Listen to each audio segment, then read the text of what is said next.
loud and clear. From the studios of Radio Sputnik in downtown Washington, D.C., it's loud and clear. We take you inside the news 5 days a week. It's happening, and it's happening now. I'm Brian Becker. The CIA says that Russia interfered in the U.S. election in order to have Donald Trump become the next president. More than a month after his victory, why is the anti-Russia hysteria still being ramped up by the establishment and the Democratic Party and now the Republican Party? And were these email hacks a malicious remote attack, or were they really leaks? When information is physically removed and released by an insider, we will explore that with Ray McGovern, former CIA analyst. But first, we turn to the anti-Russia hysteria and allegations of direct interference in the U.S. presidential election. We are joined in studio by Ray McGovern, former CIA analyst turned political activist and journalist. Ray is also a member of the Veterans Intelligence Professionals for Sanity, or VIPS. Welcome back, Ray McGovern. Thanks. Ray, the New York Times ran an article on Sunday called "The CIA Judgment on Russia Built on a Swell of Evidence." But then the article actually says the CIA's conclusion does not appear to be the product of specific new intelligence obtained after the election, but rather based on circumstantial evidence. The VIPS, your organization, has issued a statement. How do you react to the Times story and, of course, the calls now both by Democrats and Republicans in the Senate and the House for an inquiry into the question of whether Russia directly interfered in the U.S. election to tilt or favor the election of Donald Trump? Well, Brian, I think you misread swell of evidence. It's a swill, S-W-I-L-L of evidence. And it's incredibly suspect. What's really painful is the way the intelligence community has been out and out politicized. Now, take the CIA, for example, who's sitting on this swill of evidence. Well, today they did it again. They're talking about overwhelming circumstantial evidence. Now, we have overwhelming technical evidence. We have the former technical director of the National Security Agency who tells us that this is really just drivel.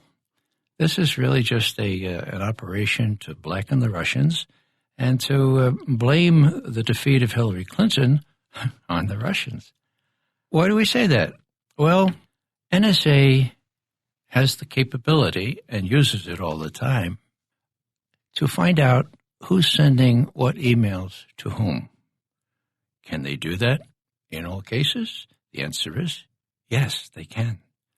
So everything is collected. It's like a dragnet.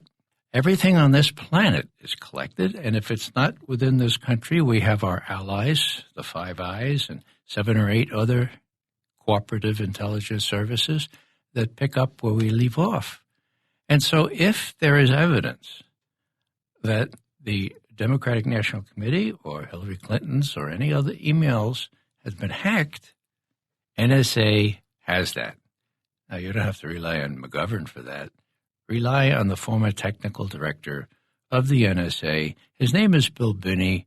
We don't play games. We're not anonymous sources. We put it right out there.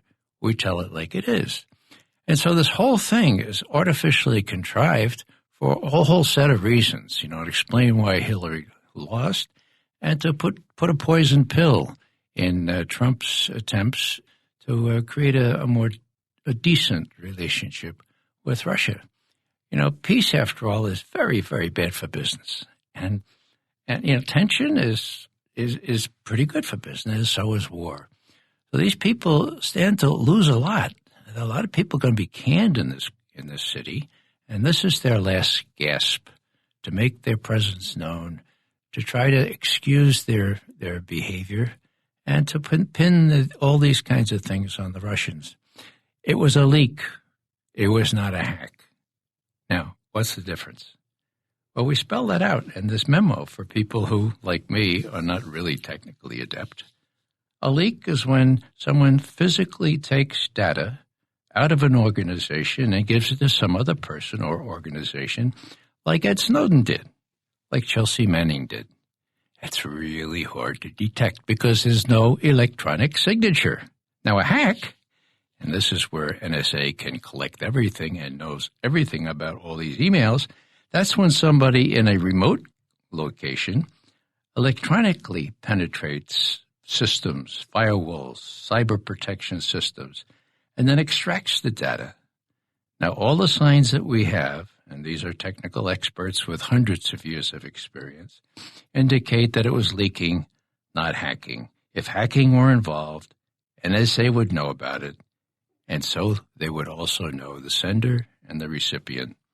Now, there's no reason in God's world why they wouldn't reveal it if they had it, because this is rudimentary stuff. This is not highly sophisticated methodology. Indeed, you can buy it commercially.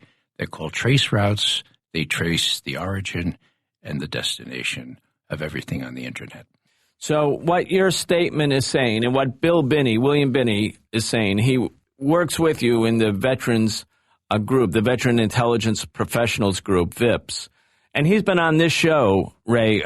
Bill Binney has been on this show, and he has said, he's been maintaining for some time, that there's another Snowden or another leaker from within the NSA. What Bill Binney and what you are saying is that the CIA story is really based and would have to be based on intelligence that the CIA had gotten if there was hard intelligence from the NSA, but there is no hard evidence, and that the NSA is able to identify both the sender and the recipient when hacking is involved. And so it would be quite easy then for the NSA to trace where the hack came from and how it was delivered. And the fact that they're not doing it, the fact that they aren't doing it or can't do it, because certainly if they could, they would right now to make the case, that's further evidence, circumstantial evidence, but nonetheless perhaps compelling evidence that there is in fact a leaker releasing this data. Now, we know Russia has been, I would say, I don't know if afraid is the right word, but certainly concerned, alarmed perhaps, that the Hillary Clinton campaign, the Democratic National Leadership orientation towards Russia has been highly confrontational, and that in the last few years, the policy of the Obama administration, especially in regards to Ukraine, but also in Syria and elsewhere, has been of a confrontational character with Russia. So it's obvious, one might think, why Russia would consider somebody like Trump who's saying, let's have her press the reset button again, even though he didn't use that language. In other words, to have a normal relations with Russia rather than a confrontational relations. It might make sense that Russia would prefer Trump under these circumstances. But the point that you're making is that there's no evidence whatsoever that Russia actually did anything like directly interfering in U.S. elections, although the New York Times says this is really tit for tat because Putin knows that the United States, in fact, tried to interfere in electoral processes and other political processes in Georgia, in Ukraine, in Russia. Go ahead. Well, if I were Vladimir Putin and I was looking at the campaign that we just finished, the Germans have an expression. It was a choice between pest and cholera. Pest is plague. Cholera is cholera. I can't conceive of Vladimir Putin wishing to have a person with his finger on the nuclear button who makes a big braggadocio about being unpredictable, who reacts violently to any slight, real or perceived. That's the kind of person you want as your opposite number with his finger on the nuclear button? I don't think so. I don't think Putin had a really clear preference here. Of course, Hillary Clinton did call him Hitler, which is about the worst thing you could call anybody in Russia, which people understand. So the whole thing is, well, let's go back to basics. When did this all come out? This all came out when Julian Assange released very, very prejudicial emails from the Democratic National Committee and from Hillary Clinton's server showing, now this is the important thing, showing that Hillary Clinton and the DNC stole the nomination from Bernie Sanders. It's clear as a bell. The problem is, Brian, nobody reads the content of those emails. It was a magnificent distraction when Hillary and her minions said, hey, let's blame this on the Russians. We'll say the Russians are hacking. They're trying to prevent the right person from winning here. And they succeeded in marshaling the entire resources of the what's called the mainstream media. And for a whole week, when the media should have been looking at the content of the emails, they distracted people into thinking, oh, it was the Russians, it was the Russians. So that's how it all started. There was never any convincing proof adduced. And when you talk about the CIA people talking, of course, you would never know their names, and they never talk officially, but they talk a lot to the New York Times. CIA is not in this mix. The CIA is totally dependent on the National Security Agency, the NSA, for ground truth in any communications arena. So it's a mystery to me why my friends who, as I say, have decades of experience in this area, retired professionals, one of them the technical director of NSA when he left a decade ago, why they would tell me that NSA would certainly have this if it was really hacking, and why the CIA spokesman, who depends on other NSA folks, would say, well, no, we just don't know. Or actually, they don't say anything. They let the CIA say things.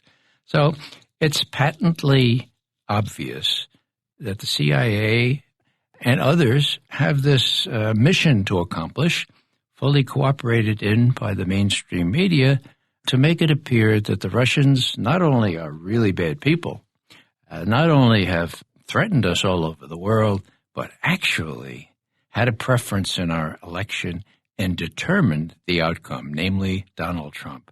That is really pretty ridiculous. Ray McGovern, when you think about it, there's only really one reason.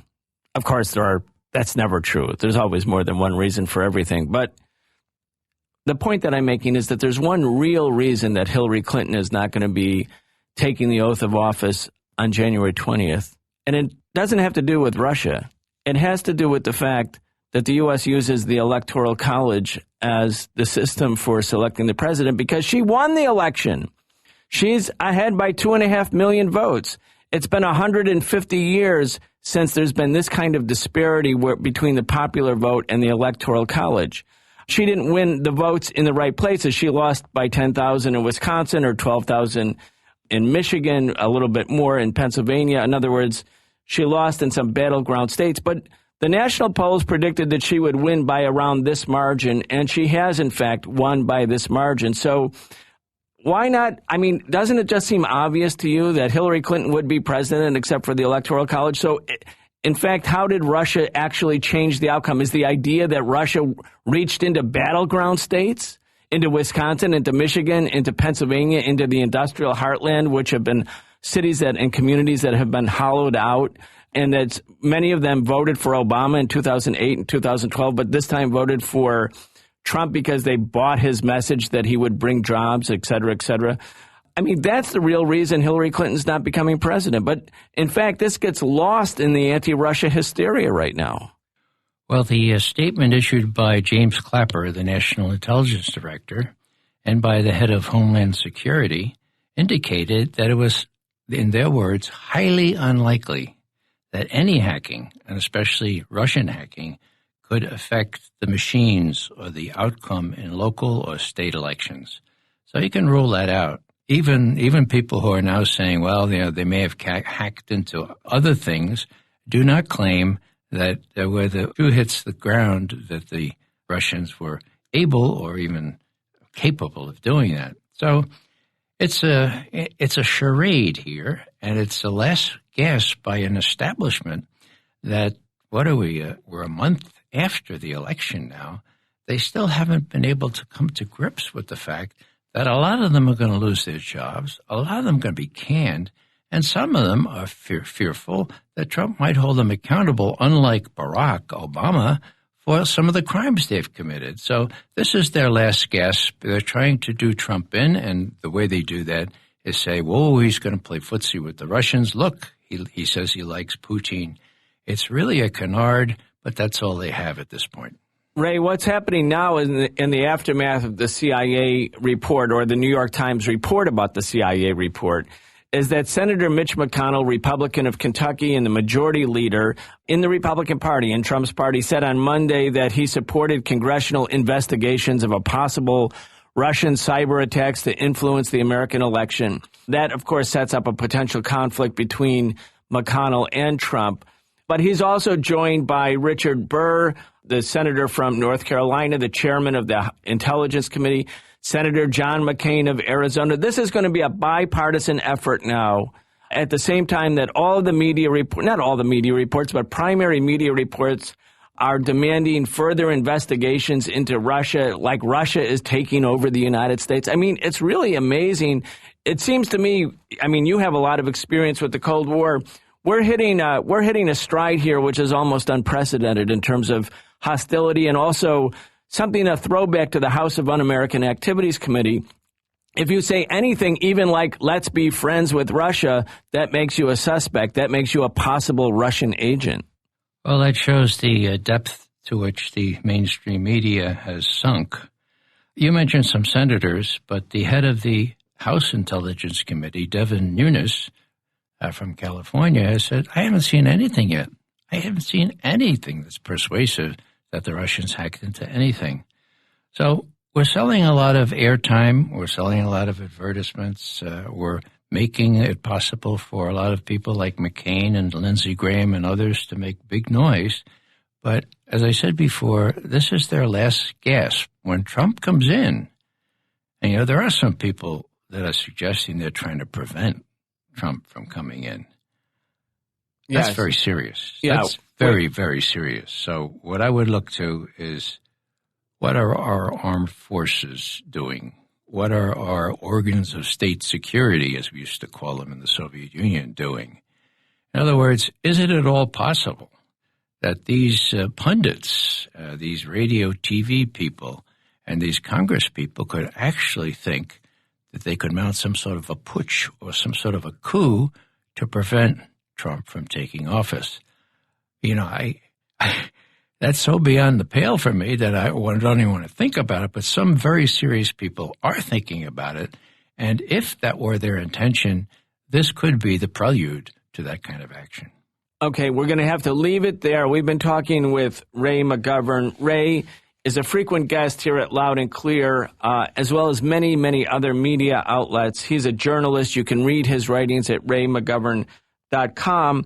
He is also, in addition to being a former CIA analyst and a political activist and journalist, he is a member of the Veterans Intelligence Professionals for Sanity, who have just issued their own statement, partly authored by NSA whistleblower and technical expert William Binney, who says, and they say, that this documentation, so-called, by the CIA, in fact, is not documentation at all. It is a canard. You are listening to Loud and Clear. We'll be back. Loud and Clear.